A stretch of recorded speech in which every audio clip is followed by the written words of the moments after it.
Hi friends, I'm Jeffy G. Logic for iOS came out today, so of course I downloaded it to my iPad, signed up right away, and this is my first day of using it. Let me show you what I found.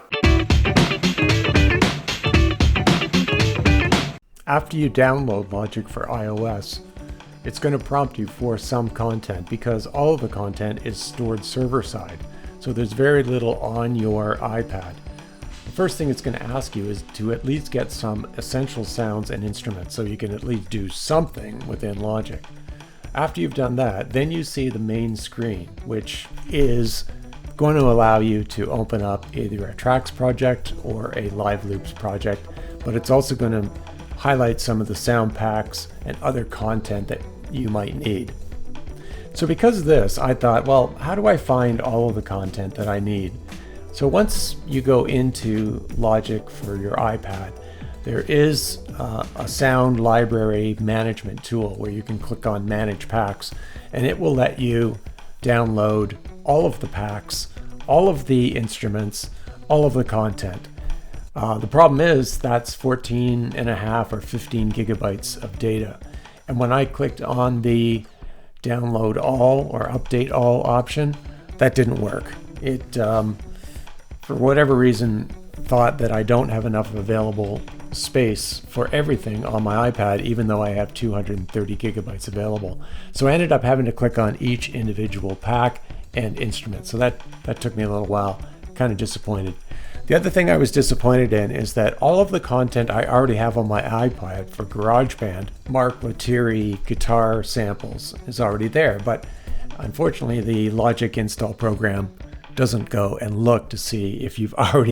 I'm just doing some of the video with this camera shot so you can get a basic idea of the navigation. I've got Logic open on my iPad, and there's these three buttons down at the bottom. First one is the Edit button. So this is the same as within Logic when you would double click on a region. This brings up the editor, and if you there I'm looking at a pattern region, here I'm looking at a MIDI region, and these buttons are toggling off and on. Edit. There's the plugin view, and here's the all-important mixer view. And all of these are resizable. So I think this is quite an accomplishment here, is to be able to have this mixer view on your iPad. It's pretty good. So like I say, these are toggling off and on. You could turn them all on, and you're going to get different results depending on what track you've selected. This drum track, I get a bunch of the plugins: Drum Kit Designer, Compressor, Channel EQ. Okay, off to the left is your browser, and this will also change depending on what you're looking at. This is the way you're going to select sounds, very similar to the library function. This button turns off and on the current channel. It's kind of a slimmed down version of it. Over here you've got instrument patches, and you can browse through those instrument patches by filtering down what you're looking for. And you've got a way to browse loops. Much like the Logic Loop browser, nothing's really changed there.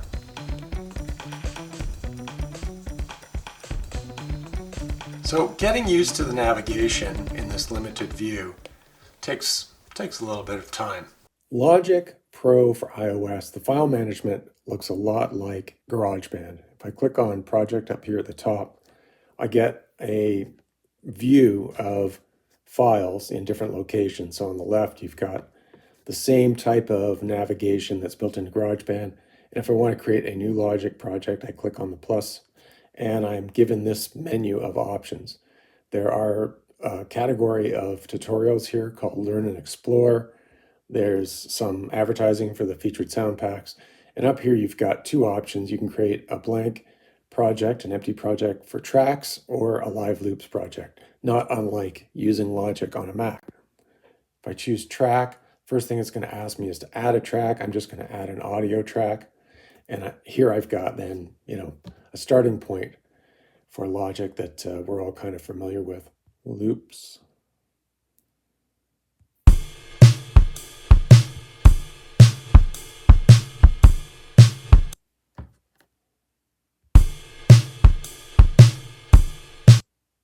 Oops, I'm going to add an instrument, as I'm sure everybody's kind of If I want to record some MIDI, go back to the start, hit record.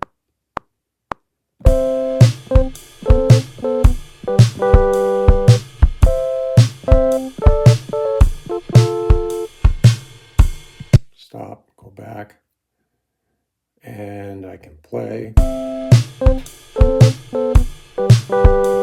You can see it's not quantized, it's kind of out of whack. There it is.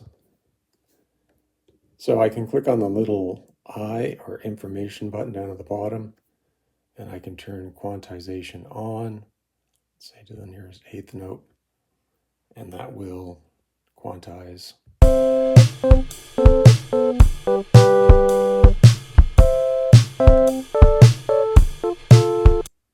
Have to fix some mistakes in there. But essentially that little I gives you all of these options. If you've used Logic before, are usually in the channel strip area. I've been finding this mixer view to be the most useful from a workflow point of view. So I bring up the mixer and I get to see that this particular track has the vintage electric piano. And if I click on that, here's all the parameters that control the vintage piano. And if you've used Logic before, these are going to look familiar to you. You've got drive and chorus and phaser and bass boost, the things that are typical of a Rhodes. And you can choose a different preset by clicking on the preset or the library on the left and choose a different sounding piano.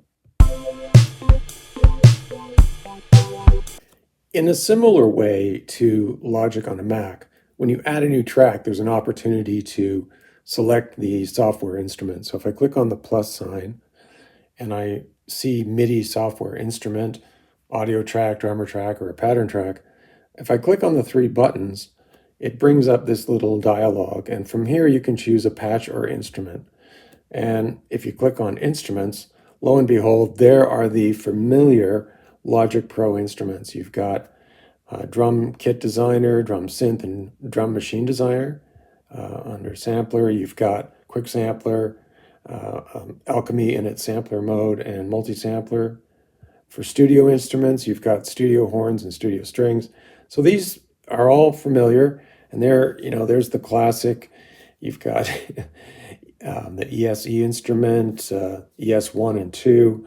You've got retro synth, sculpture, and alchemy, and they're just grouped in this way. So you can choose any of these, of course, the same way you would on Logic on a Mac, and then say create. And when it creates that track, it's going to default to that particular sound.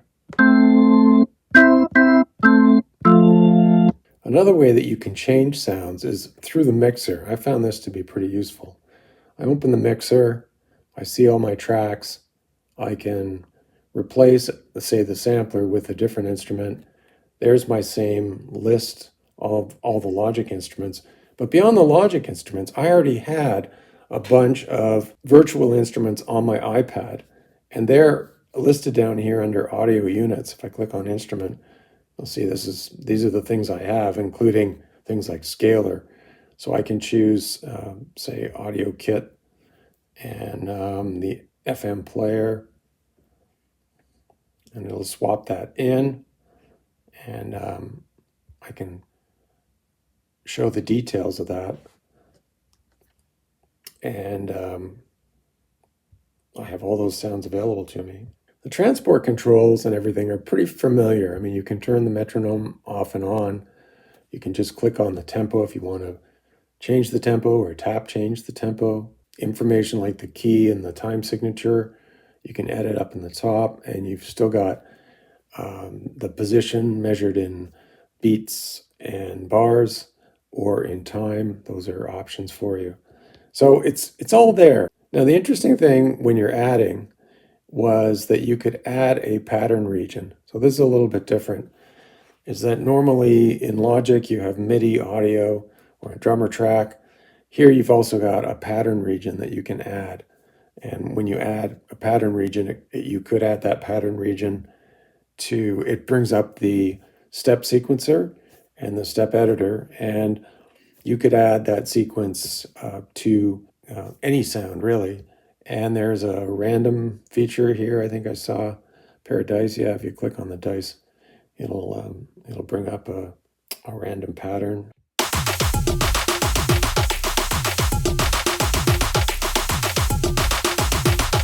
It's a crazy, crazy, crazy pattern. So let's try a pattern that's back out to the browser. Click on patterns, look for some drum patterns, and let's say drum machine. Choose this drum track pattern. More straightforward, maybe. So I didn't see Ultra Beat there, but Drum Machine Designer is there. But it seems on the iPad they're planning to make more use of patterns, not just for drums, but for any kind of instrument. You can, change the zoom factor with 2-finger adjustments, and the same with the height of the tracks. You can adjust. So if you take a look at this pattern region I have here on track 5, absolute 0, there's a little arrow next to it. If I expand that, I see that I have a Drum Machine Designer track stack, and I can squeeze that down if I want to see all the drums that are in there. You can turn automation off or on, and there's fewer what I would call menu buttons. Like in Logic, you've got all kinds up at the top. You can display them or not display them.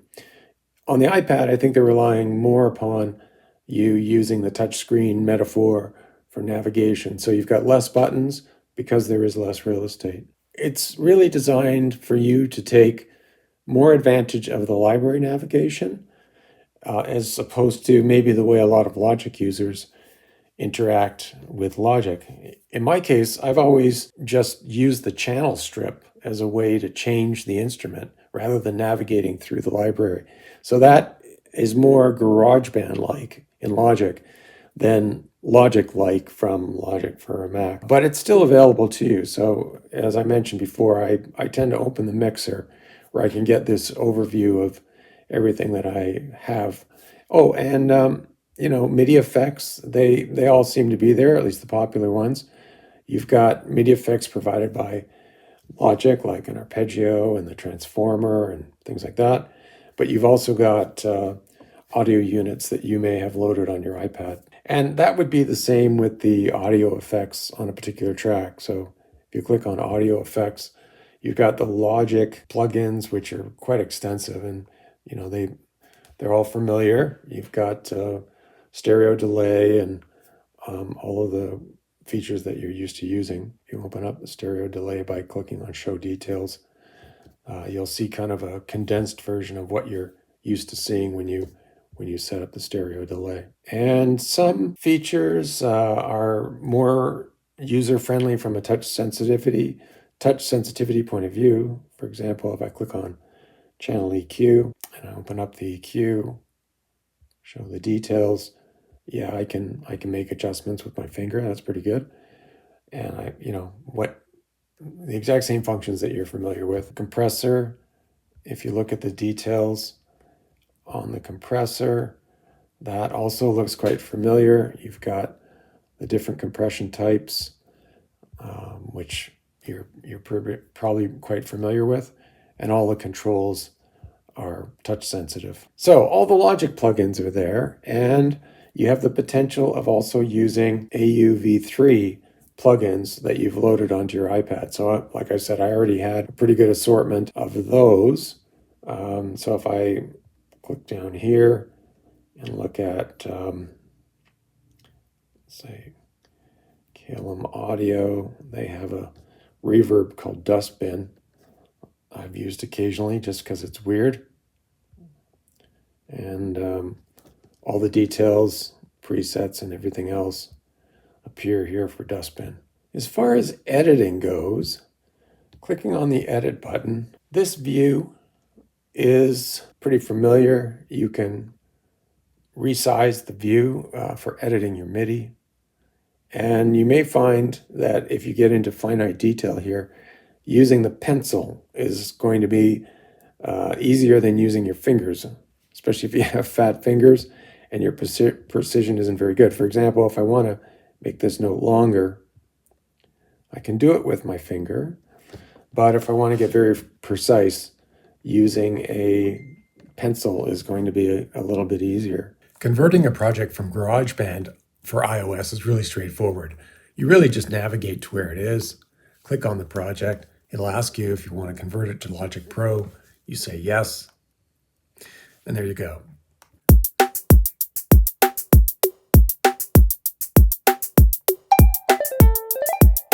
What's interesting about this project is that it is using the Animoog Z synthesizer. And of course, all of those AUV3 instruments on your iPad are going to work in Logic. So it should be easy to convert GarageBand projects to Logic iOS. Let's see if we can take a simple Logic iPad project and then open it in Logic on a Mac. So here I've got something just 4 bars long.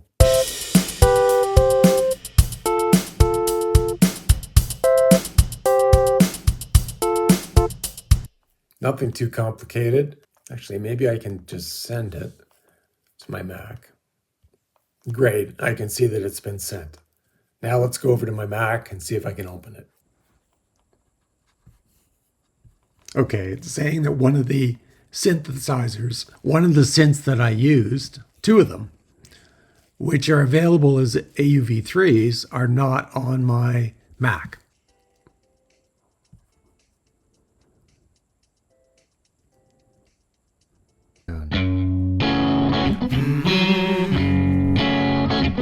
Okay, we have a project here in Logic, and it's mostly audio tracks, but it does make use of some third-party plugins like Isotope Nectar 3, so it'll be interesting to see what we get when we transfer it over. I'm expecting some of these plugins to be missing. I think about the girl all the time, east side to the west side. Okay, and what we'll do is we'll file. We're going to save this as a package, and we're going to store that on my iCloud drive in the downloads folder. All right, now we'll go see if we can open it. Here on my iPad, I'm going to go to my iCloud drive, to the downloads folder where I just saved that Logic file. Here it is. Click on it. Try to load it into Logic for iPad. It's taking a while, of course, to download it from the iCloud drive. Project cannot be opened. And I believe the reason I've got that error message is that I'm on Logic 10.7 on my Mac, and I think I need to upgrade that to 10.7.8.01. One day with a product is really too early to draw some conclusions, but I will tell you this, it's very GarageBand-like, and I think Apple's done a pretty good job of trying to fit in all the functionality of Logic Pro into the form factor of an iPad. But if you're coming from GarageBand and moving to Logic for iOS, then I think you're going to be really happy. Certainly having a full mixer and master volume is excellent. Access to the automation and all of the features that are built into Logic is going to be a real step up. In fact, it begs the question, what's the future of GarageBand look like? Now mind you, GarageBand is free and Logic for iOS or for iPad is being offered as a subscription. So there's probably going to be people out there that don't want to pay for that subscription, but in my opinion, the functionality gain that you get by making that move is huge and well worth the investment. Now the other way, what about Logic users that are learning to use an iPad or considering iOS music production? I think for those, it's going to be an interesting transition, if it's a transition at all. I've used Logic on a Mac for 20 years, and I'm very efficient with that. It gives me full access to everything. I'm used to the layout, the workflow. Incorporating third-party plugins is a big part of my music production world. So moving to the iPad exclusively from Logic Pro on a Mac, probably not going to happen. However, I have been using other iOS apps for ideas and creating content that I ultimately move into Logic. And this is going to make the transition from my iPad into Logic on my Mac much easier, so I really appreciate that, and I think I'll like that. But it's just my first day with the app, and I think after a month or so I'll do an update and give you more insight into what Logic for iPad really looks like and how it works. Hey, I try to stay current, and if you're watching this video, I hope it's useful to you.